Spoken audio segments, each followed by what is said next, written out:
Sí, bueno. Buenas tardes. Vamos a comenzar esta segunda mesa de esta línea del Foro de las Ciudades, en la que vamos a hablar de los gobiernos locales en la ciudad-mundo, así se titula la sesión. Estoy seguro que según se nos vaya escuchando, cuando se calle el moderador y empiecen los ponentes, atraeremos la atención del público y estaremos más personas en la sala, pero aprovecho para agradecer a las personas que estáis acompañándonos aquí en esta sesión. Vamos a comenzar la discusión o la conversación, mejor, hablando de la importancia que hoy en día tiene la colaboración de las ciudades a través de redes internacionales para abordar sus problemas que tienen en el día a día. Es decir, ¿por qué no es contradictorio estar resolviendo problemas locales, problemas que en la mesa anterior se han planteado, con estar dedicando desde la ciudad esfuerzo, tiempo y recursos a entender cómo otras ciudades están abordando problemas similares? En definitiva, aprender juntas y actuar juntas. Y para iniciar la conversación, pues tenemos a una persona que de esto sabe mucho y a esto dedica su vida profesional, que es Carmen Sánchez Miranda, que es la responsable de la oficina de ONU Habitat, el Programa de Naciones Unidas para Ciudades en España.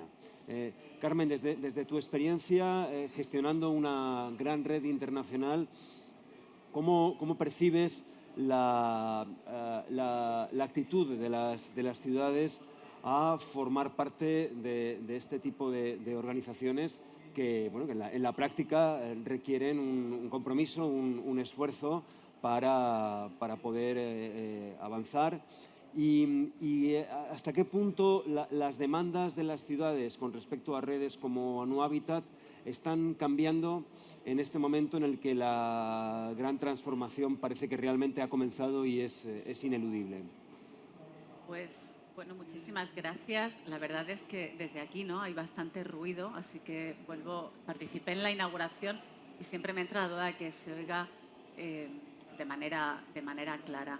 Primero, una acotación. ONU Habitat es una agencia de Naciones Unidas, no somos una red de ciudades, pero tenemos un mandato de trabajo en las ciudades, con lo que nuestros socios principales, no solamente para la implementación de programas, pero para toda la gestión y la planificación, pues obviamente son las ciudades y las redes de las ciudades que los acogen. Así que del rol de las ciudades dentro de esas redes, de alguna manera, pues obviamente también sabemos mucho.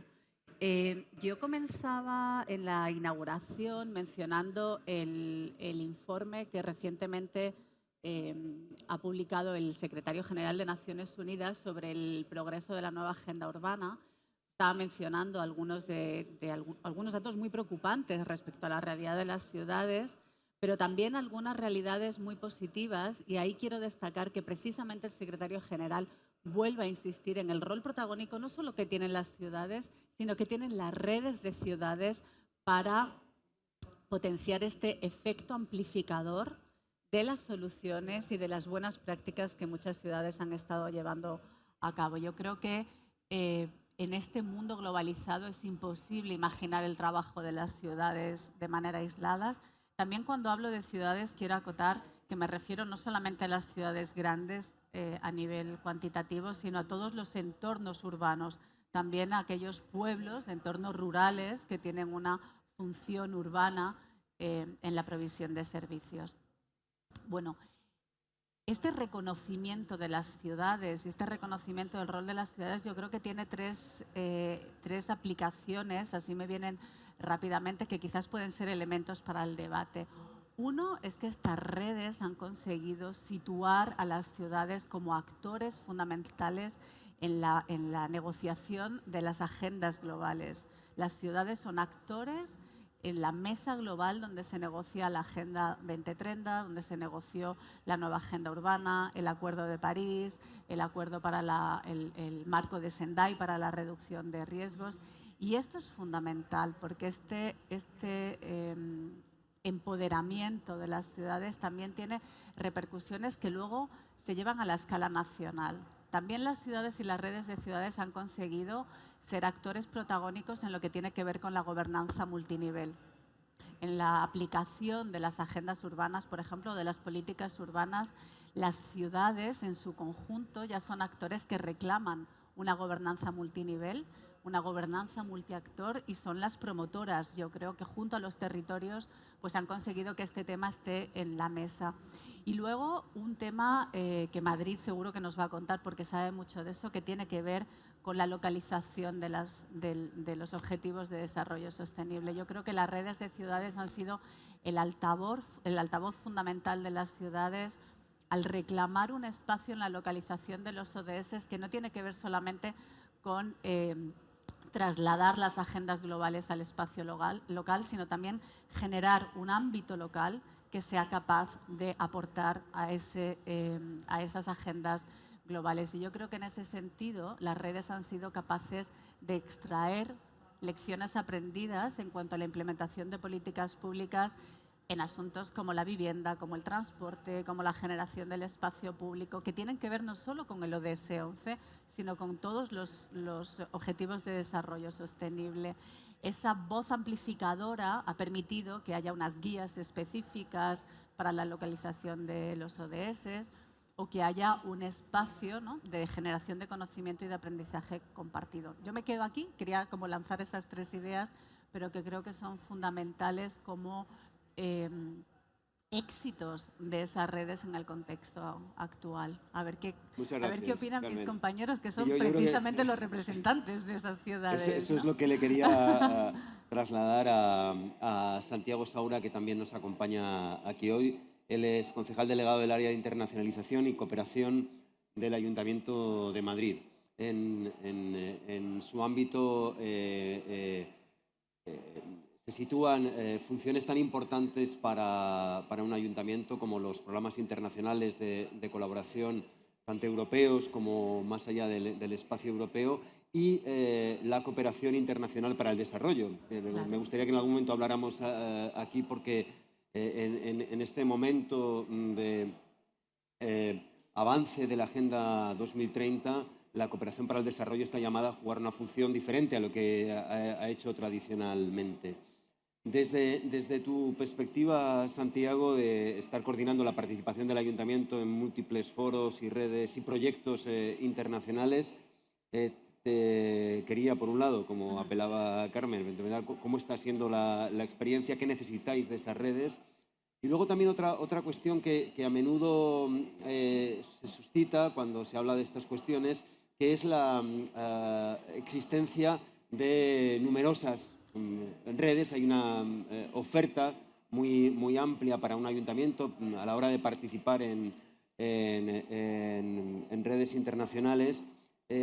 ¿Hasta qué punto eso genera pues, un repertorio atractivo en el que puedes elegir, o hasta qué punto también es hora de ordenar un poco todo ese panorama para focalizar mejor los esfuerzos? Esas dos cuestiones te las quería plantear para activar la conversación. Muchas gracias, Carlos. Se me escucha, ¿verdad? Sí. Muchas gracias al foro por invitarnos a participar en esta sesión. Yo, recogiendo la pregunta de Carlos y también la intervención de Carmen, creo que efectivamente las redes internacionales de ciudades, y también las nacionales, pero singularmente las internacionales, son esenciales para cada una de las ciudades, cada uno de nosotros. Y los retos que afrontamos, que compartimos, que se han puesto de manifiesto en la sesión anterior, vivienda, movilidad, residuos de economía circular, desigualdades, diseño del espacio público, los compartimos todos. ¿Cómo no vamos a poner en común esos problemas, esos retos, y compartir soluciones a nivel nacional, claro, también, a nivel europeo y a nivel global? Claro. Es indispensable. No podemos estar aislados diseñando individualmente soluciones que individualmente van a ser forzosamente menos óptimas, menos inteligentes que las que podamos construir compartiendo con otras ciudades.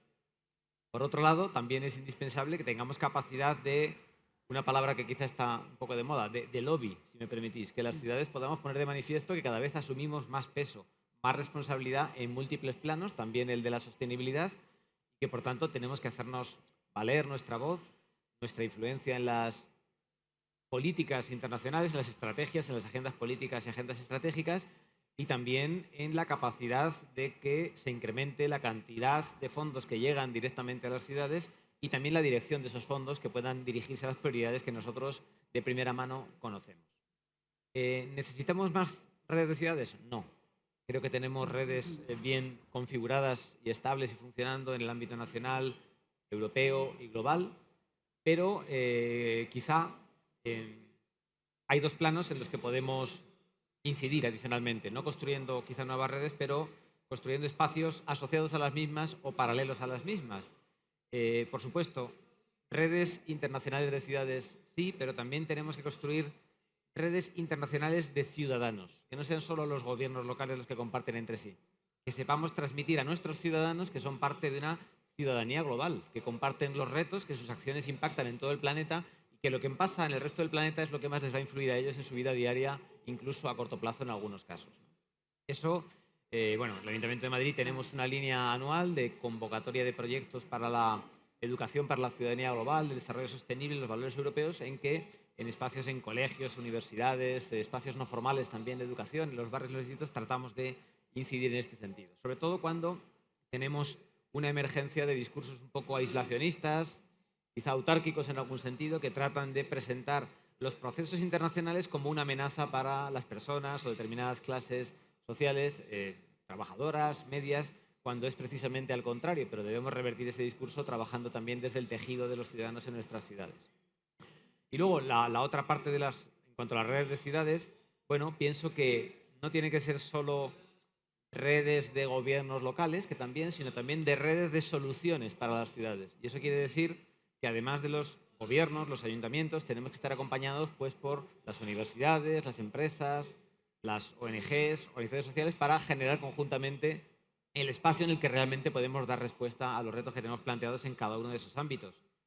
Y un ejemplo, por poner un ejemplo muy reciente, porque ayer estuve en Bruselas, fue cuando en el momento de la pandemia un conjunto de entidades, REDS, Elite de la UPM, distintas ciudades, entre ellas Madrid, nos pusimos a pensar, ¿no?, cuáles son los problemas, cuáles son las soluciones, con lo que se llamó la plataforma El Día Después, la Comunidad de Ciudades del Día Después, que luego generó lo que se llama hoy en día el CITIES 2030, que es el conjunto de ciudades que se han puesto en común, a veces huyendo de esa dinámica, digo un poco tóxica, de la competición entre ciudades, a pasar a una dinámica de colaboración entre ciudades.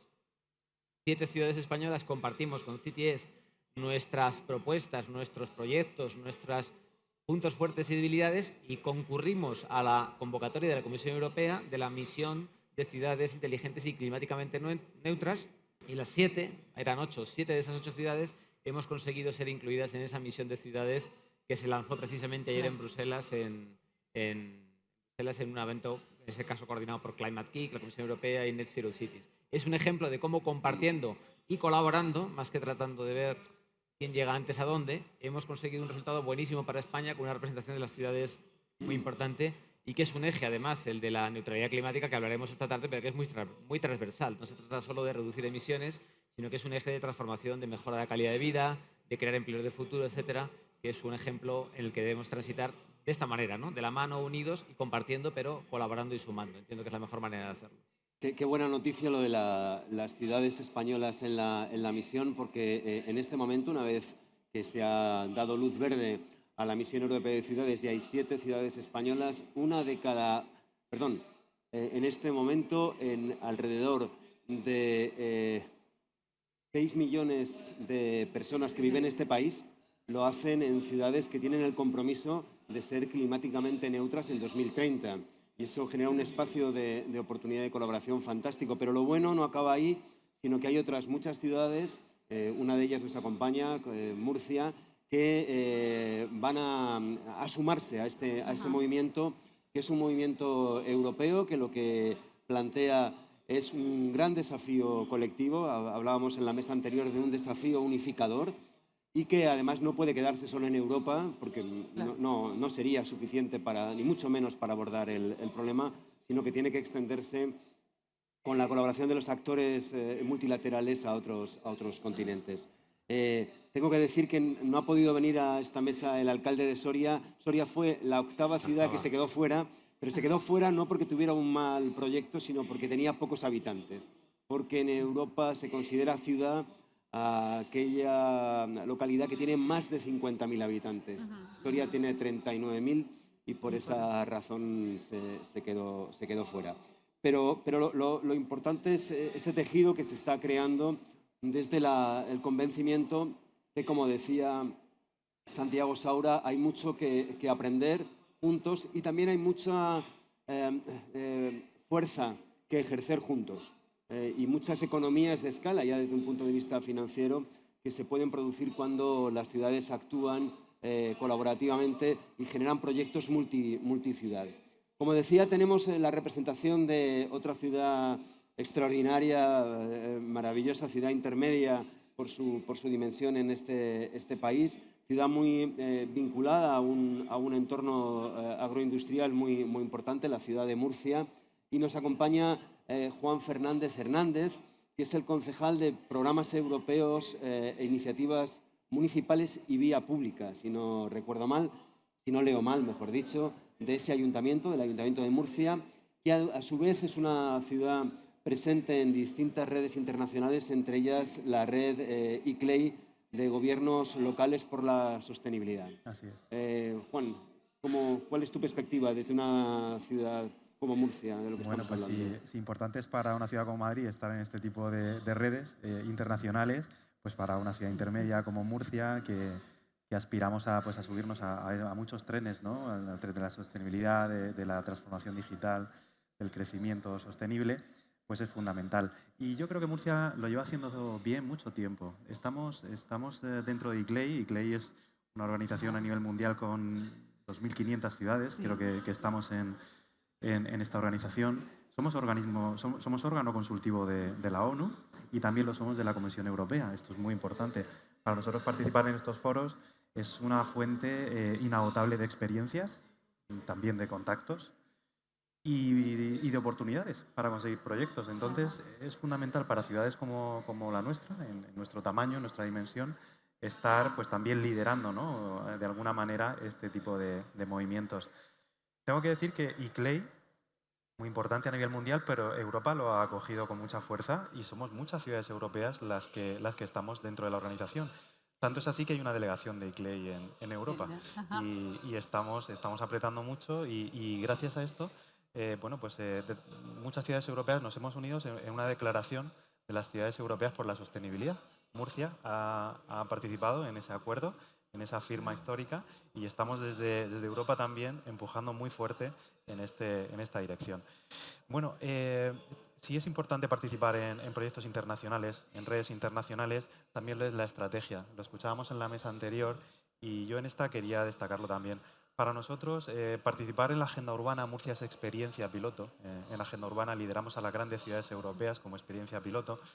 Es muy importante porque Europa históricamente financiaba obras, después financió proyectos y ahora financia estrategias. Entonces, sin estar en una estrategia de redes internacionales y sin tener una estrategia bien definida de agenda urbana, lo tienes muy complicado a la hora de competir por determinados proyectos. Santiago, seguro que coincides conmigo. Totalmente. Porque tenemos que alinear todo muy bien.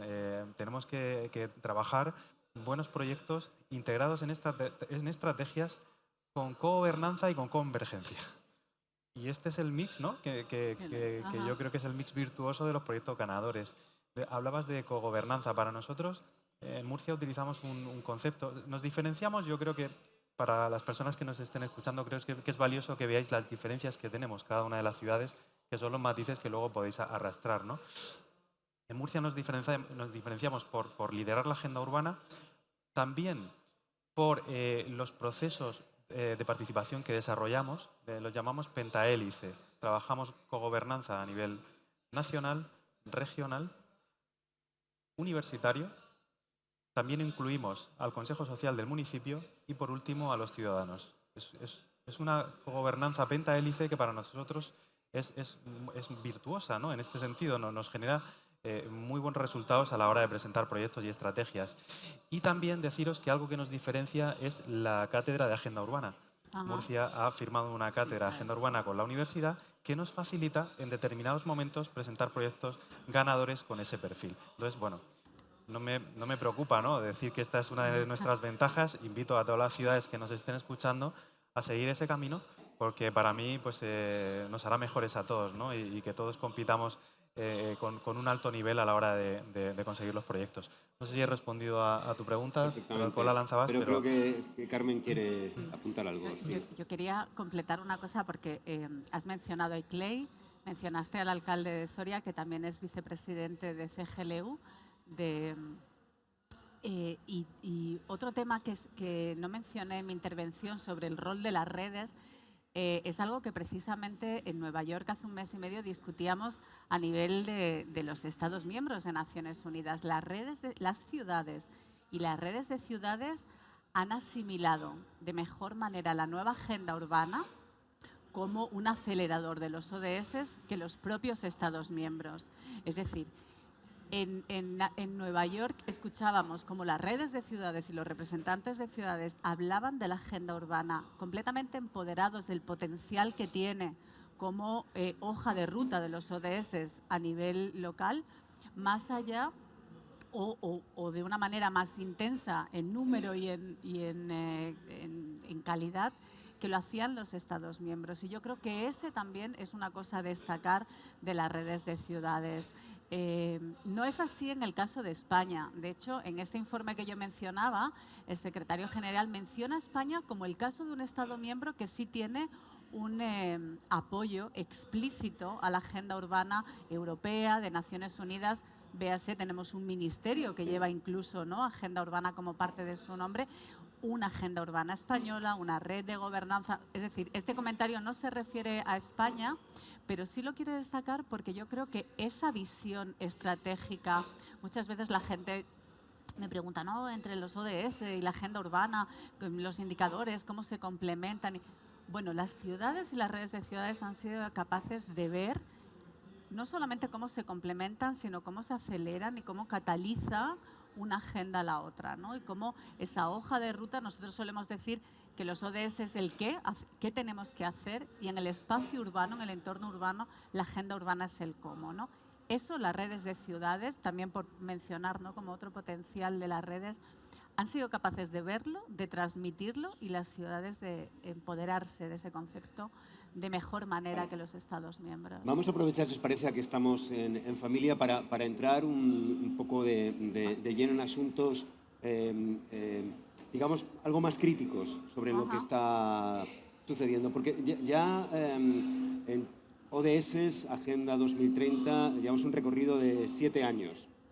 Yo suelo provocar en el mundo universitario, yo vengo de ahí, diciendo que hemos primer sexenio, porque realmente, lo sabes que en la universidad los sexenios son el periodo en el que nos evalúan cada 6 años. Pues si nos evaluaran por lo que las universidades hemos hecho en los 6 primeros años, saldríamos con una nota bastante deficiente.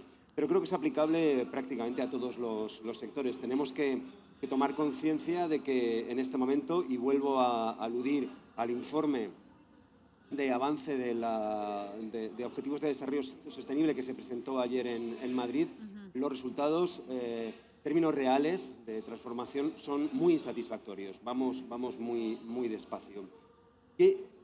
¿Está sucediendo algo, creéis, para realmente poder confiar en que hemos empezado un camino que tiene una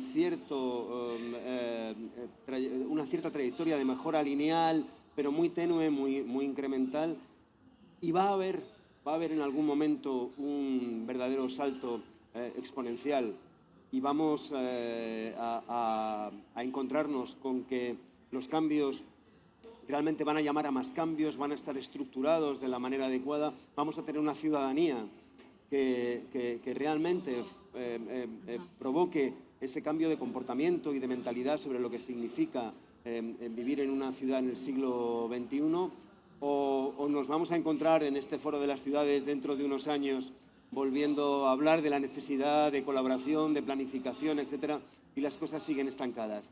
¿Cómo transmitimos, si es que lo hay, un mensaje de esperanza y qué tenemos que hacer para, una vez que la llamada a la acción de la Agenda 2030 ya se hizo y hemos ido tomando conciencia y entendiendo su necesidad y su carácter ineludible, ¿qué puede pasar? ¿Qué estamos haciendo en esa colaboración internacional para que todo esto se traduzca en el día a día de la gente? Y la Agenda 2030 esté pintada, como decía el alcalde de Cáceres antes, en mi casa porque está mejor climatizada, en mi barrio porque es mejor vivir ahí que lo que era antes y ha perdido el estigma de estar en un barrio marginal. En mi vida diaria porque la movilidad, moverme por la ciudad va a ser una experiencia mucho más agradable, etcétera, etcétera, etcétera. ¿Confiamos realmente quienes estamos aquí en que algo de esto va a suceder? Sí. ¿Veis? ¿Arranco? Venga. Sí. Venga, Hago lo que cambio. queráis. Hago cambio. Bueno, vamos a ver. Sí. Recogiendo, Por mira, vamos a favor. ver. La agenda urbana realmente es el cuadro de mando de la ciudad, es el volante. Yo sí se lo explico muchas veces a mis compañeros, pero con un volante solo no se avanza. Es decir, hacen falta muchas más piezas, ¿no? Pero es muy importante porque nos da la dirección y también el sentido, ¿no?, de hacia dónde debemos caminar. Puede que tengamos una sensación de que la Agenda 2020 no haya cubierto todas las expectativas que tenían. Vuelvo a mi intervención inicial. Sí que es cierto que nos hemos equivocado en algunas cuestiones que se han ido, digamos, reorientando. Desde financiar proyectos hasta financiar estrategias es un gran cambio, es un gran cambio. Y luego, por otra parte, sí que es cierto que desde las administraciones públicas solas no vamos a poder, evidentemente. Tiramos del carro público todo lo que podemos. A nivel público-privado está habiendo una colaboración, pero ahora Europa también ha detectado que efectivamente si hay 140.000 millones que llegan a España, 50% administración pública, 50% iniciativa privada. El sector privado, los ciudadanos se tienen que implicar con las administraciones públicas también en este cambio estratégico. Y por último decirte que a nivel político, para mí las agendas también son una herramienta valiosísima. Yo siempre digo que es un instrumento contra políticos obtusos. Es decir, los periodos electorales son de 4 años y las agendas son de 10. Si tú preparas una estrategia de 10 años, Claro. por muy malo que sea el que venga, va a tener que seguir la senda que esa pentahélice ha decidido para su municipio. Entonces, brevemente, te quiero decir Si que... resumo para que quede constancia de esto que están grabando en la sesión, dos primeros elementos de optimismo. Uno, tenemos un marco de planificación, de interpretación de lo que hay que hacer, llamémosle agenda, que nos permite conducir mejor, y eso es valioso. Y segundo, vamos a poder armonizar y levantar capital no solo público, sino grandes volúmenes de capital privado que se va a estructurar para que los proyectos, las iniciativas que tienen que tocar el sistema material de la ciudad se transformen velozmente. ¿He resumido bien? Tendríamos esos dos elementos. ¿Qué más elementos encontramos para un cierto optimismo sobre lo que nos viene? Yo me lancé el primero Yo- para Yo no quitaros. sé si soy optimista, yo lo que soy es muy pragmática, es que no nos queda otra. Es decir, esto no es cuestión de creemos o no creemos, es que el planeta no da más. Es decir, o lo hacemos, porque las generaciones que vienen, ¿no?, se merecen por lo menos todo nuestro esfuerzo. Y yo creo que aquí la clave es cómo conseguimos alinear las políticas de emergencia con una estrategia de desarrollo de largo plazo. O sea, cómo juntamos las luces cortas de la emergencia con las luces largas del desarrollo, ¿no? Yo creo que lo aprendido en la pandemia nos da muchas lecciones de cómo poder hacerlo. Y yo creo que ahí es una de las claves. La Agenda 2030, la nueva agenda urbana, precisamente permiten hacer ese link entre el corto plazo, la emergencia del corto plazo y el desarrollo en el largo plazo, y el rol de los gobiernos locales. Es decir, una de las claves es que tenemos que aprender sobre lo que ha ocurrido, incluso de lo que está ocurriendo. Y los gobiernos locales han sido los pioneros en la lucha frente a la pandemia, lo están siendo en la lucha frente al cambio climático, incluso también en cómo responder a situaciones de crisis, por ejemplo, como la guerra de Ucrania, ¿no?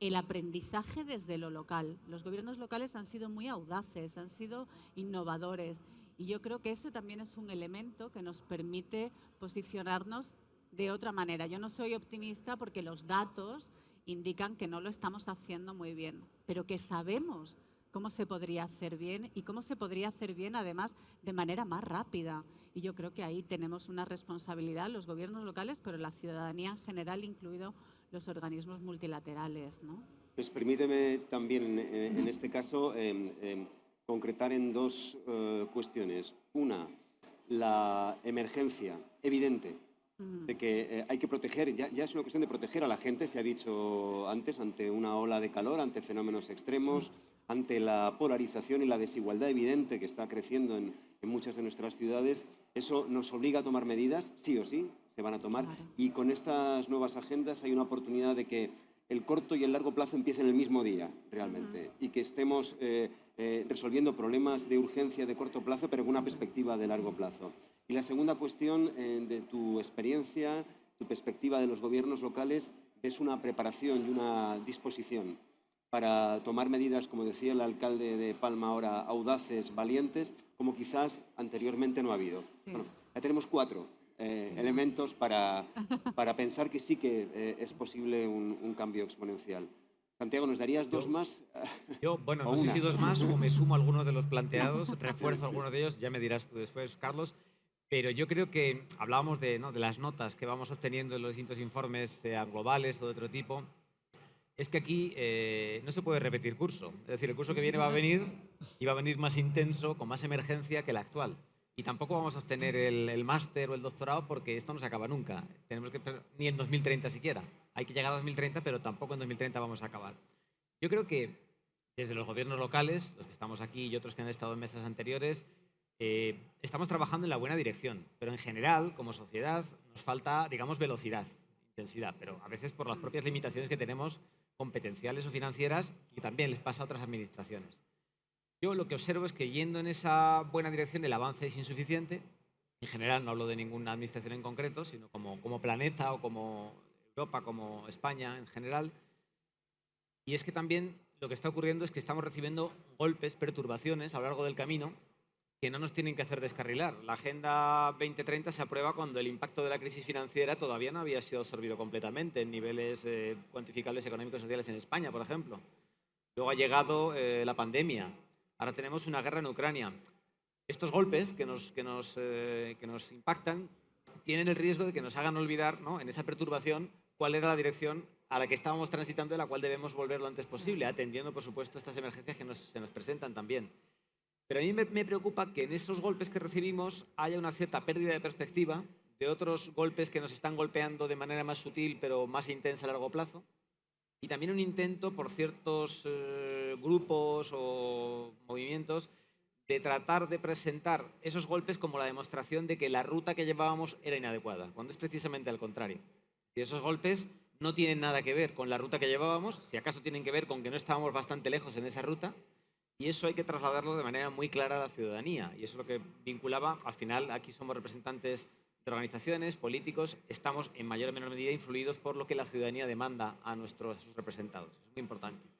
Y bueno, yo creo que en ese ámbito me ha alegrado mucho oír a Carmen decir que los gobiernos locales estamos teniendo un papel quizá de liderazgo, ¿no?, en el despliegue de estrategias internacionales que otrora estaban un poco reservadas a los estados, ¿no?, que eran los que trabajaban en ese ámbito y las ciudades estábamos un poquito a la espera de lo que nos llegara ya.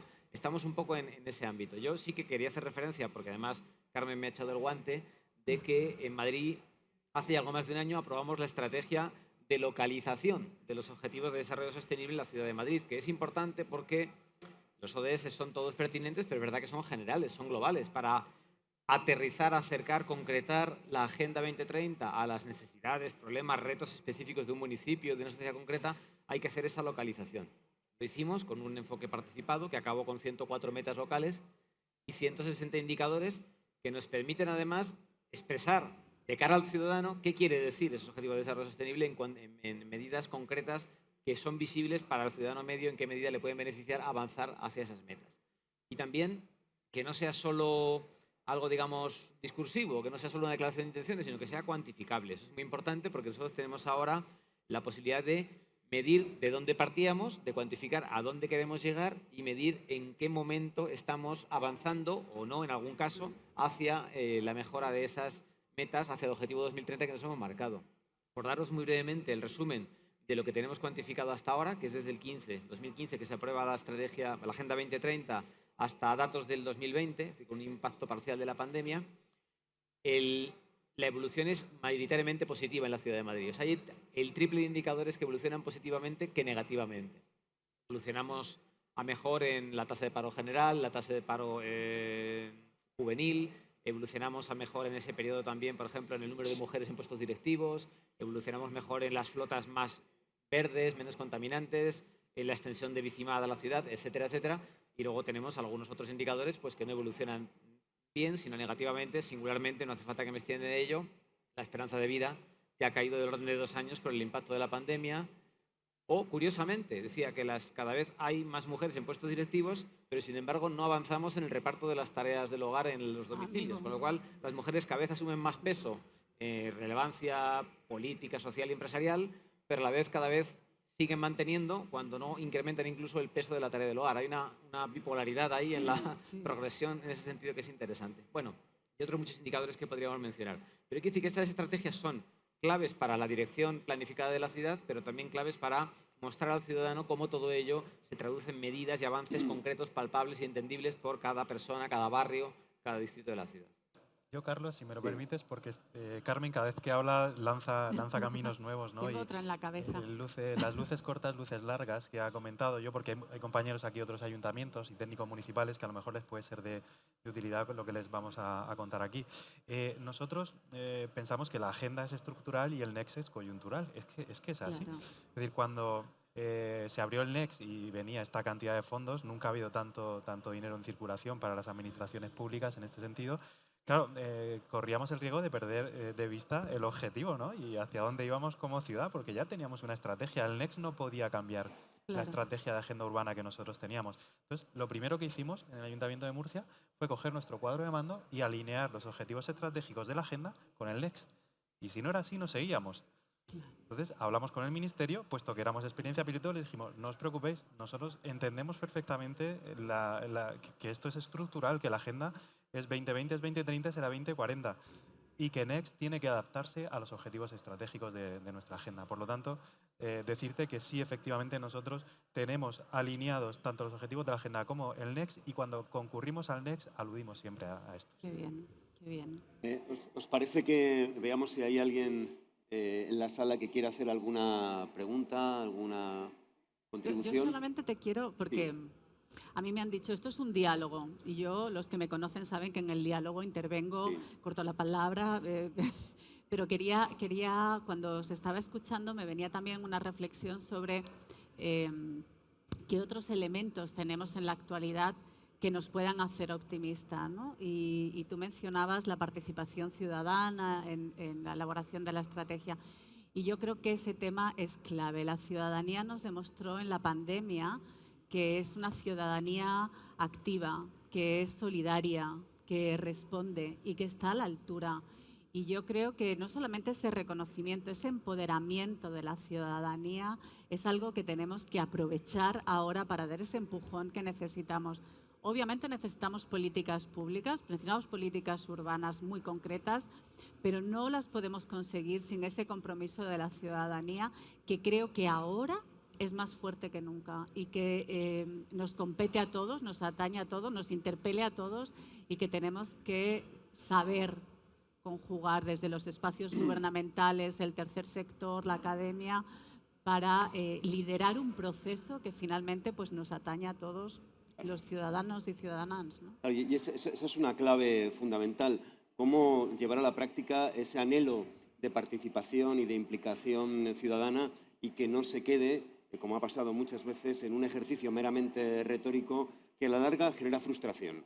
Entonces, la cuestión que quería plantear es si, como parece, en nuestras ciudades se van a poner en marcha verdaderos programas transformadores, proyectos de transformación en ámbitos como los que el Foro de las Ciudades ha señalado que estos días van a ser clave, la naturaleza que entre de manera masiva en la ciudad, la rehabilitación integral, urbana, el cambio en los sistemas de movilidad, cambios en la alimentación, que son también fundamentales y conectan con el territorio.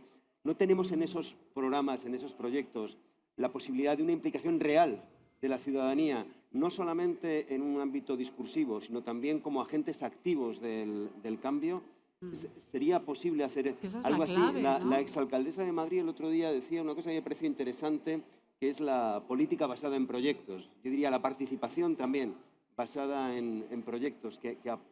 Nos preguntamos muchas veces desde el mundo de las misiones europeas, por ejemplo, ¿cómo hacer que esto llegue a la ciudadanía? Desde luego, a través de foros de expertos, de documentos, de páginas web, yo lo veo muy difícil. Toda la ciudadanía que está preocupada con lo que está preocupada en su día a día. Ahora bien, si conseguimos que estos proyectos realmente respondan a las necesidades de la gente, no tendremos un ámbito de participación activa, como plantea Mariana Mazzucato, no solamente una participación a la hora de tomar decisiones y ser consultada, o incluso a la hora de evaluar, sino una participación a la hora de co-crear y de hacer realidad esos cambios. Una pregunta... Pero es que yo aquí iría incluso más allá. No solamente la participación ciudadana de manera, entre comillas, como utilitaria para el desarrollo o la implementación de proyectos. O sea, yo creo que amerita cambios de comportamiento. O sea, que la ciudadanía tiene que generar cambios de comportamiento que son fundamentales a la hora de luchar contra el cambio climático. O sea, cuando hablamos del reciclaje, cuando hablamos de cambios de la alimentación, pasa por lo que ocurre en cada una de las casas, ¿no? Así que cuando yo hablo de participación ciudadana, no me refiero solamente a la participación en proyectos y en iniciativas concretas, sino en el día a día del quehacer dentro de la ciudad, ¿no? Y yo creo que ahí también, por supuesto, todos tenemos responsabilidad, pero tendríamos que aprovechar líneas para generar una conciencia que permita que esos cambios de comportamiento sean de verdad cambios transformadores, ¿no? Cambios que nos lleven a una normalidad que no sea la de antes, pues que sea más saludable, que sea más verde, que sea más justa, ¿no? Que sea más resiliente, ¿no? Una palabra que sale en todos los debates, increíblemente no ha salido en el nuestro, ¿no? Cambios de comportamiento que permitan a las sociedades ser más resilientes. Dentro de 3 o 4 años, si seguimos así, no vamos a poder estar aquí, nos vamos a achicharrar en la calle con estas olas de calor. Así que necesitamos cambiar el comportamiento de cada uno, ¿no? Y voy ahí cuando hablo de la participación ciudadana. Yo, Carmen, Carlos, con lo que estabais diciendo, Juan, participación ciudadana, yo me gustaría hacer mención especial a los jóvenes. ¿A los? Porque los jóvenes creo que no tienen el peso suficiente que deberían tener en la toma de decisiones y en el debate político. Quizá no porque ellos no lo reclamen, sino por otras circunstancias. Cada uno de los ODS que no consigamos alcanzar o en los que nos quedemos atrás en su avance, básicamente va a ser una pesada carga, un lastre que vamos a dejar en la espalda de nuestros jóvenes. Ellos son los principales interesados y también los principales beneficiarios de que avancemos en la sostenibilidad ambiental, también económica y también social, y serían los principales perjudicados de que no lo lográramos. A su vez, yo soy optimista, Carlos, en lo del avance por nuestros jóvenes, precisamente. Me vais a permitir una nota anecdótica. ¿No? Yo el viernes pasado presentamos en el Ayuntamiento de Madrid los resultados de un proyecto que hemos financiado desde el área internacional que ha desarrollado FAD Juventud y que vinieron 230 chavales, niños, niñas, adolescentes de colegios, institutos del Madrid que habían hecho cortometrajes sobre los ODS. Bueno, ver los cortometrajes que habían hecho, el contenido tan certero que tenían y el entusiasmo general de vítores que se propiciaban unos a otros, eso me llenó, o sea, me fue tan refrescante y tan alegre lo que vi que yo digo, en estas manos, estoy seguro que estos chavales, adolescentes y niños nos van a empujar cuando ellos lleguen y ahora ya desde que nos lo reclaman, a ir avanzando más y mejor en esa dirección. Y luego, otro tema distinto, pero que sí que quería mencionar, es el tema de, ha mencionado Juan también Carmen, todas las piezas estratégicas, ¿no?, que hemos ido construyendo y que debemos construir. Algunas de ellas las hemos hecho en colaboración con ONU Habitat, con Climate Kick, en el caso del Ayuntamiento de Madrid. He mencionado la estrategia de localización de los ODS. También hemos desarrollado la hoja de ruta hacia la neutralidad climática en Madrid, que luego ha sido una pieza importante para las misiones. Hemos trabajado también el plan de fondos, y ahí voy a decir la palabra resiliencia, porque el plan de fondos de Madrid se llama Plan de Recuperación, Transformación y Resiliencia de la Ciudad de Madrid, que se nos había olvidado, donde incluimos todos esos proyectos verdes, digitales, sociales que queremos financiar, que ya estamos financiando algunos de ellos con fondos europeos. Y también la estrategia de alimentación saludable y sostenible, que Carlos lo ha mencionado. En este momento estamos cerrando ya la estrategia para el periodo 2022-2025. Y la última pieza en la que estamos trabajando y que tenemos que acabar de cerrar es la de la Agenda Urbana. Ya hemos hecho el diagnóstico el año pasado de la Agenda Urbana de Madrid. Estamos ahora con el plan de acción, también con la ayuda de los fondos Next Generation. Muy bien. Y Juan, tenemos que hablar, porque esa cátedra y ese trabajo que estáis haciendo en A Murcia, vuestra pues también disposición para tenemos que ayudar. compartir y ponernos alineados y en común el avance que estáis haciendo vosotros también en esa línea. Bien, Y eso pues nada, te lo he dicho antes, te lo vuelvo a decir ahora en directo, a vuestra disposición. Nosotros, como experiencia piloto que lideramos a las grandes ciudades de España en este sentido, tenemos mucho camino andado, y seguro que lo vais a poder utilizar, sobre todo a la hora de plantear luego proyectos integrados en esas estrategias, que es digamos, el éxito que hemos conseguido nosotros desde Murcia. Pues sí, a lo mejor desde estos foros no llegamos a toda la ciudadanía, pero sí hay una estrategia de comunicación muy potente por parte de la Unión Europea que ya nos obliga, por ejemplo, a las estrategias de desarrollo urbano sostenible a comunicarlas con una potencia importante. Es decir, gran parte de esos fondos vienen a esa comunicación, y además muy estrictos. Nos dicen, oye, tenéis que hacer pues eventos con la ciudadanía, donde la ciudadanía se tiene que implicar, tenemos que hacer vídeos demostrativos, es decir, tenemos que contar todo lo bueno que Europa está haciendo por España en este sentido, y por todas las ciudades y municipios españoles. Porque a mí me duele mucho, ¿no?, cuando dicen, no, esto viene de Europa. No, esto viene de la ONU. No, Del piso de arriba. perdona, somos la ONU, somos Europa. Es decir, tenemos que defender esta estrategia como propia. Es nuestra, hemos participado en su desarrollo y somos protagonistas en su evolución. Y luego, pues mira, sí que podemos haber fallado, ¿no?, en esa 2020, pero nos hemos dado cuenta de que el cimiento no era sólido, no era lo suficientemente grande, no nos daba seguridad para seguir levantando el edificio. Creo que ha sido más interesante en la 2030 volver a replantearlo y hacer unos cimientos sólidos para este cambio, para esta transformación, ¿no? Lo que se cocina a fuego lento luego tiene mejor saborcito y alimenta más, ¿verdad? Sí, pero como recordaba Santiago, no va a haber la oportunidad de una recuperación. O sea, que tenemos y creo que sí, que realmente las condiciones que se dan Sí que es cierto ahora... que puedo decirlo, porque si pierdes un proyecto este año, el que viene ya no lo coges, o esa convocatoria está perdida, sí. A nivel de proyectos yo coincido con él, pero a nivel de estrategia creo que tenemos tiempo suficiente como para plantear unos cimientos muy sólidos. Muy bien.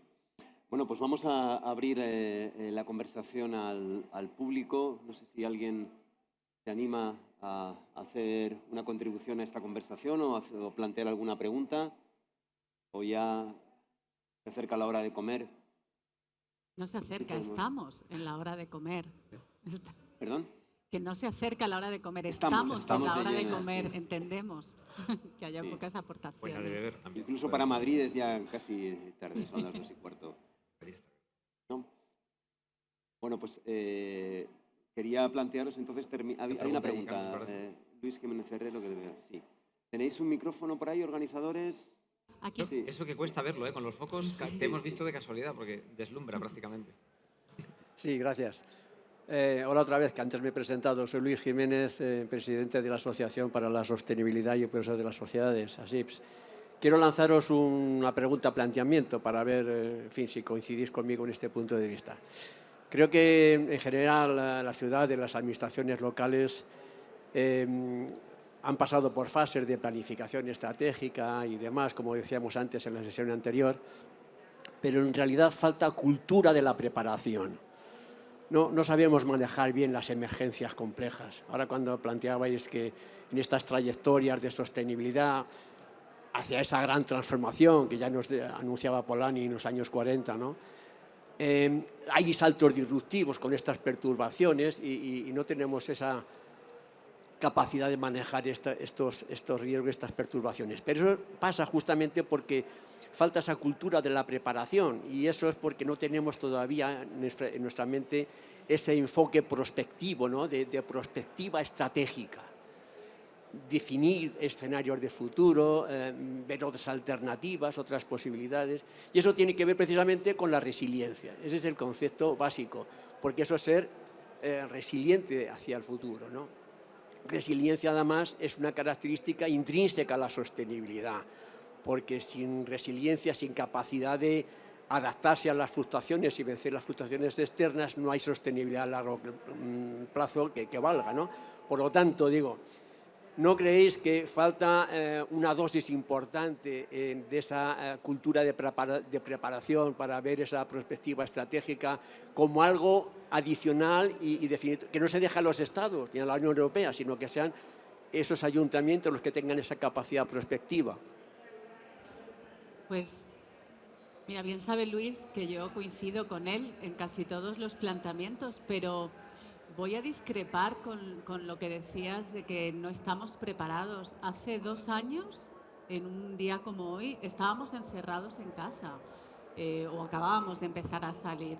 Yo creo que no sabíamos que estábamos preparados, pero no nos tocó otra y lo hicimos. Los gobiernos nacionales estuvieron al frente, los gobiernos locales fueron muy innovadores, fueron muy creativos. La ciudadanía, yo creo que chapó, se comportó de una manera muy solidaria.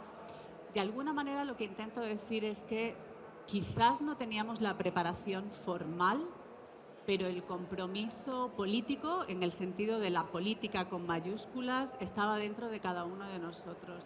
Y eso debe ser la base para acelerar esa acción que estábamos hablando al principio. Cambios, preparación en la, ¿no?, cultural y por supuesto, pero como ya no nos queda mucho tiempo, yo propongo más aprender de lo ocurrido, sacar las lecciones y poder construir desde ahí, que quedarnos en el necesitamos más. Bueno, quizás no teníamos como sociedad en su conjunto capacidad de prospección, pero fuimos muy audaces como sociedad global y también como sociedad nacional y local, de generar diferentes escenarios y movernos en torno a esos escenarios, ¿no? Así que yo aquí prefiero construir sobre lo que se hizo bien, que fue mucho, que no hay que olvidarlo, y a partir de ahí, pues por supuesto que todo se puede mejorar, por supuesto que todo lo que sea incrementar las capacidades, como no voy a estar de acuerdo, es un plus. Pero yo creo que también hay que reconocer que se hicieron muchas cosas bien y que somos capaces en su conjunto y como sociedad de seguir haciéndolas y que además es que tenemos que hacerlo. Y yo coincido, con ambos. Quiero decir, a veces puede ocurrir que, como dicen eso, lo urgente no nos deje tiempo para lo importante, ¿no? Lo perentorio no nos permita pensar en lo que puede llegar y todavía no ha llegado. Eso es, en cierto modo, inevitable, ¿no?, en la gestión de una ciudad o de una sociedad, pero creo que tenemos que prestar sí más atención a escenarios no presentes, pero que obviamente el climático creo que todos tenemos en la cabeza y estamos trabajando en adaptar las ciudades, espacios de la ciudad para lo que ya es una realidad. El cambio climático no es algo que estemos esperando, que ya ha ocurrido y que va, por desgracia, a acentuarse en años siguientes. Un caso claro de algo totalmente imprevisto y sin manual de instrucciones fue la pandemia, ¿no? Esto nos cayó de manera repentina y, bueno, pues con mucho sufrimiento y mucho dolor y mucho esfuerzo por parte de todos, pues la superamos, dejando pues mucha gente en el camino, mucho potencial económico por el camino, pero bueno, aquí estamos y creo que estamos en condiciones de pasar esa página, al menos con optimismo, hacia el futuro. Sí que creo que la resiliencia o la anticipación sí que debe ser más parte de la planificación. Por ejemplo, en la estrategia de alimentación saludable y sostenible, por poner un ejemplo, pongo el ejemplo porque estamos estos días con el documento y lo tengo fresco, hay 2 ejes nuevos. Uno es el de innovación, que bueno, no me voy a referir aquí ahora, y otro es el de resiliencia. También un poco con las lecciones de la pandemia, bueno, he de decir en primer lugar que todo el sistema alimentario, Mercamadrid, mercados municipales, tienen un comportamiento de primera línea, mantuvieron el suministro alimentario en la ciudad y de Madrid a otros puntos de España, porque es un nodo logístico importante, en los peores momentos, en los peores días, de manera continua durante lo peor del confinamiento y la pandemia. Pero hemos aprendido lecciones de cómo, en ese escenario u otro peor que pudiera venir, cómo conseguir garantizar el suministro alimentario de calidad, saludable y sostenible, no solo por suministro en general, sino también para la población vulnerable en particular. Entonces ahí estamos incorporando medidas que nos permiten reaccionar de manera más estructurada y más organizada si se presentara, Dios no lo quiera, algo parecido a lo que tuvimos que pasar hace 2 años. Creo que sí que, en parte por aprendizajes y en parte por tener en mente que hay cosas que tenemos que planificar que no parecen inminentes, pero que en caso de que se presenten tenemos que tener un protocolo, unas medidas y una planificación adecuada para responder a ellas, sí que creo que vamos mejorando en la medida de nuestras posibilidades. Tenemos trabajo por hacer, desde luego. Bueno, Sí, yo creo que este cliché de que España es un país que no planifica y que no se prepara para el futuro y que no tiene estrategia, yo creo que ya que tenemos que ir desechándolo. Hace mucho tiempo que tanto las administraciones como grandes empresas españolas que lideran sectores a nivel internacional estamos en esa senda. Y yo creo que es un claro ejemplo Madrid y Murcia en el desarrollo de agenda urbanas, de planes estratégicos que nos preparan para el futuro. Coincido que efectivamente a las personas tenemos que prepararlas para que afronten el futuro y un futuro cambiante. Es decir, tenemos que prepararnos para algo que sabemos que va a ser seguro, y es que tendremos que enfrentarnos o a pandemias o a crisis medioambientales o a retos en transformación digital. Entonces, bueno, pues esta es la línea, ¿no?, en la que tenemos que planificar también. Y te aterrizo un ejemplo muy claro. Los objetivos del Next es transformación digital, transformación medioambiental y no dejar a nadie atrás. Estas son las claves de, un poco resumido, ¿no?, lo que puede ser el fondo de financiación. Pues nosotros, dentro de las iniciativas municipales, los centros de iniciativas municipales que hay en el Ayuntamiento de Murcia, normalmente sacamos convocatorias generalistas, ¿no?, para que cualquier emprendedor pues, pudiera iniciar un negocio y tuviera un espacio donde emprender de forma rápida y económica. Bueno, pues ahora ya estamos sacando concretamente las convocatorias dirigidas a dos hubs. El hub medioambiental, que es el de economía circular, y el hub de innovación abierta y transición digital. Es decir, ya estamos especializando a nuestros emprendedores en el futuro que nos viene por delante. Entonces yo sí que creo que estamos planificando desde las administraciones públicas, y sí que creo que las empresas que tenemos aquí en este foro están pensando en el futuro y en cómo afrontarlo de la mejor manera. Y los españoles, España no solo es un país que ya planifica bien, sino que además tiene mucha resiliencia, mucha iniciativa, es capaz de enfrentarse a esos retos de forma muy valiente. Yo gestionaba plazas y mercados cuando se declaró la pandemia, y nosotros decretamos por delante del Ministerio de Sanidad cierres de mercados, decretamos apertura de terrazas en vía pública. Nos hemos jugado, muchos de nosotros, el pellejo literalmente, cuando la normativa no nos ha acompañado para que efectivamente pudiéramos resistir el impacto de la pandemia y reactivar de nuevo nuestras economías y nuestros municipios. Así que yo también quiero ser optimista en este sentido. Creo que estamos en la senda correcta y somos un claro ejemplo de ello. muy bien, pues vamos a tener que cerrar aquí. Ojalá seamos capaces de, en un ejercicio de anticipación y ante la evidencia de que vamos a enfrentarnos a situaciones que no van a ser fáciles, ya está pasando hoy mismo en la ola de calor, ante la evidencia de que nuestras ciudades no son lo suficientemente inclusivas y no están dando las oportunidades de empleo, de vivienda, etcétera, a muchos colectivos y en particular a nuestros jóvenes.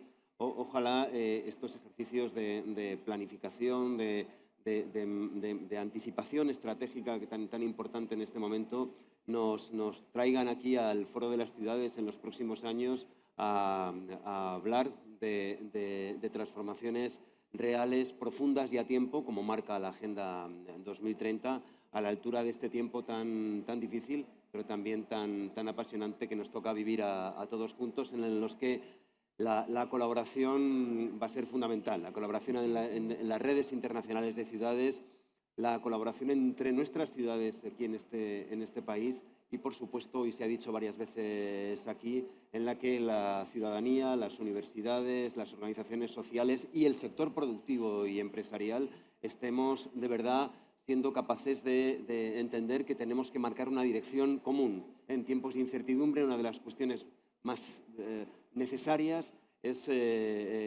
clarificar cuáles son los propósitos compartidos y apuntar decididamente hacia ellos.